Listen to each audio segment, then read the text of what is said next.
तो जिस वक्त ललिता कैंप में थी, मैं उसकी माँ के साथ टाइम स्पेंड कर रहा था, जून और जुलाई के महीने। मेरे दिमाग में बस एक ही बात चल रही थी, कहीं ये औरत ललिता के कैंप से वापस आने के बाद में उसको बोर्डिंग स्कूल में न डाल दे। जैसे ही वो कैंप से वापस आएगी, ये उसे बोर्डिंग स्कूल में डाल देगी। तो मैं पूरी कोशिश करने लगा कि ये अपना प्लान चेंज कर दे, अपना माइंड चेंज कर दे। इमोशनली भी ब्लैकमेल करने की कोशिश की, पूरी चालाकियाँ दिखा रहा था, लेकिन मजाल है इस औरत पर कोई असर हो। दुनिया भर की चालाकियाँ मैं दिखाने लगा। और उन दिनों मेरे ड्रावर की तरफ इसका बड़ा ध्यान जा रहा था। पूछती थी कि इसमें क्या है। दरअसल उसमें मेरी डायरी रखी हुई थी जिसमें मैं अपनी पर्सनल बातें लिखता था। मैंने उनसे बोला कि इसमें कुछ लव लेटर्स हैं जो मैंने तुमको लिखे हैं। अब स्लीपिंग पिल्स इतनी आसानी से मिलती नहीं है, डॉक्टर्स की सलाह पर भी मिलती है। तो मैंने इस फैमिली के फैमिली डॉक्टर को भी बता लिया।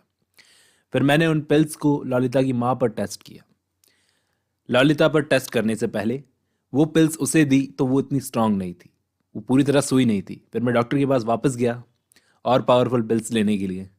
लेकिन उस दिन जब मैं वापस लौटा वो पिल्स लेकर, तो देखा कि शैलोट ने, ललिता की माँ ने, मेरा ड्रावर खोल लिया। उसके अंदर मेरी डायरी थी, वो पढ़ रही थी। जैसे ही मैं उसके पास पहुंचा, वो मुझ पर चिल्लाकर बोली, मॉन्स्टर मॉन्स्टर कहकर चिल्लाने लगी। मैं उसे चुप कराने लगा, उसे शांत करवाने लगा, उसे समझाने लगा इमोशनली कि तुम्हें कुछ गलत फहमी हुई है। लेकिन वो मॉन्स्टर मॉन्स्टर कहकर मुझ पर चिल्लाने लगी, मुझे इग्नोर करके किसी को कोई लेटर लिखने लगी, न जाने किसके लिए। मैं किचन में गया, दारू का पैक बनाया और सोचने लगा कि कैसे इस बिगड़ी हुई सिचुएशन को फिक्स किया जाए बिना लड़ाई झगड़े के। तभी घर का फ़ोन बजा। मैंने जाकर लिविंग रूम में फ़ोन उठाया। वहाँ पर शैलट तो थी नहीं, पता नहीं कहाँ चली गई थी। फ़ोन पड़ोसन का था। वो बोली कि आपकी बीवी पर किसी ने कार चढ़ा दी, एक्सीडेंट हो गया है, बाहर आओ। फिर जब मैं बाहर गया तो देखा जाकर के शैलॉट की डेड बॉडी पड़ी थी। बड़ा बुरा एक्सीडेंट हो चुका था उसका, और उसके पास उसके लिखे हुए लेटर्स बिखरे हुए पड़े थे। इतनी हलचल थी कि उन लेटर्स पर किसी का ध्यान नहीं गया। वो लेटर्स उठाकर अपनी जेब में रख लिए ताकि किसी का ध्यान ना जाए। उसने वो लेटर्स ललिता के स्कूल में लिखे थे, ललिता को लिखे थे, उसकी मिस्ट्रेस को लिखे थे। फिर मैंने उन लेटर्स को डिस्ट्रॉय कर दिया। लोगों ने मुझे समझाना शुरू कर दिया कि हिम्मत रखो, जीवन मरण तो रीत है। तुम्हारी बीवी चली गई, तुम उसके पति थे, तुम्हारी एक बच्ची है, उसके बारे में सोचो, उसको पालना है, उसको कौन पालेगा, ऐसा सब करके। बस ये बात सुनते ही मेरे दिमाग की घंटी बजी, और ये मेरे लिए एक परफेक्ट अपॉर्चुनिटी हो सकती थी कि जल्दी से जल्दी कोई और ललिता की कस्टडी लेने आए, उससे पहले मैं खुद जाकर ललिता को कैंप से निकलवा लेता हूँ, उसकी कस्टडी ले लेता हूँ। मैं तुरंत ललिता के कैंप की तरफ चल दिया। मैंने दुनिया को यकीन दिलवाना शुरू कर दिया कि ललिता बायोलॉजिकली मेरी ही बेटी है। 1934 में शैलोट के साथ मेरा अफेयर था, उससे ये बेटी पैदा हुई थी। तो मुझे तय करने दो कि ललिता का फ्यूचर क्या होगा। और मैं ललिता के कैंप में जाने के लिए रवाना हो गया। इस बीच सच बोलूंगा, झूठ नहीं बोलूंगा, मेरे आसपास की दूसरी पड़ोसनों ने मुझ पर लाइन मारना शुरू कर दी थी।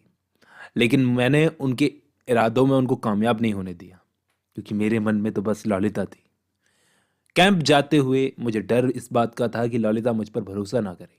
भरोसा नहीं करेगी तो क्या होगा, या कहीं कोई पहचान ना ले कि लीगली मैं ललिता की कस्टडी नहीं ले सकता। मैंने ललिता से मिलने से पहले उसके लिए एक पूरा सूटकेस भर के नए कपड़ों का बैग खरीदा।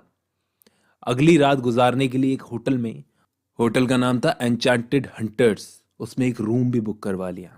इसके बाद मैं ललिता को लेने के लिए उसके कैंप में पहुंचा।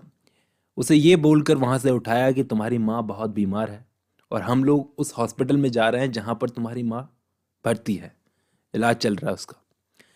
इसके बाद मैं ललिता को होटल एन्चार्टेड हंटर्स में लेकर गया। ड्राइविंग के दौरान पूरे रास्ते ललिता मुझसे फ्लर्ट करती रही, बोल रही थी कि आप तो मेरे लवर बन गए। अब उसने मुझे ये भी बताया है कि कैंप में उसने कुछ सेक्सुअल भी किया था।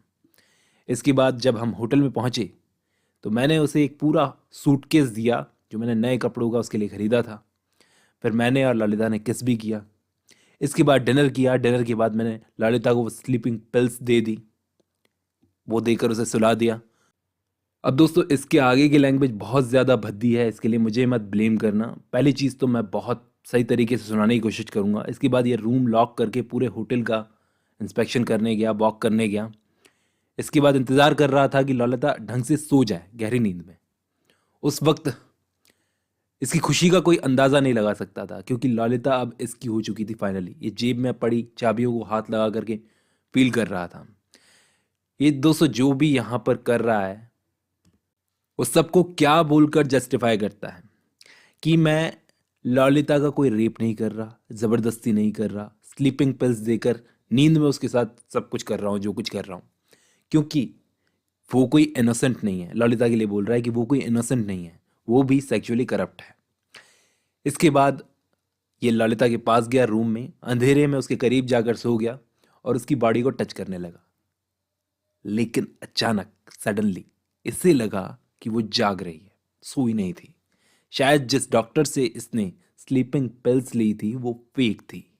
इसके आगे की कहानी नेक्स्ट ऑडियो बुक में।